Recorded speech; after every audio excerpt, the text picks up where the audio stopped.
A7 news Andhra. 10 ఏళ్ల మన్ కీ బాత్పై భావోద్వేగం. దేశవ్యాప్తంగా బుధవారం నాటికి 80 కోట్ల మొక్కలు నాటి ప్రధాని మోదీ తెలిపారు. తెలంగాణ, ఉత్తరప్రదేశ్, గుజరాత్, మధ్యప్రదేశ్, రాజస్థాన్ రాష్ట్రాలు లక్ష్యానికి మించి మొక్కలు నాటి నేటి కొత్త రికార్డు సృష్టించాయని ప్రశంసలు కురిపించారు. దేశ ప్రజలను ఉద్దేశించి రేడియోలో మోదీ మాట్లాడే మన్ కీ బాత్ తాజా ఎపిసోడ్ ఆదివారం ప్రసారమైంది. పర్యావరణ పరిరక్షణ కోసం ప్రారంభించిన ఏక్ పేడ్ మా కే నామ్ కార్యక్రమాన్ని ఈ సందర్భంగా మోదీ ప్రస్తావించారు.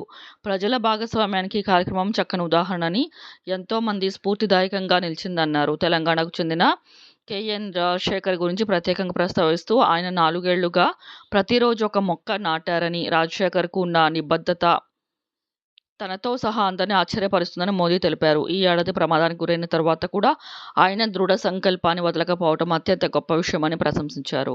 ప్రజలు మసాలా వార్తలు, నెగటివ్ వార్తల విషయాల పట్ల మాత్రమే ఆసక్తి చూపుతారు అన్న విషయాన్ని మన్ కీ బాత్ తప్పని నిరూపించిందని మోదీ పేర్కొన్నారు.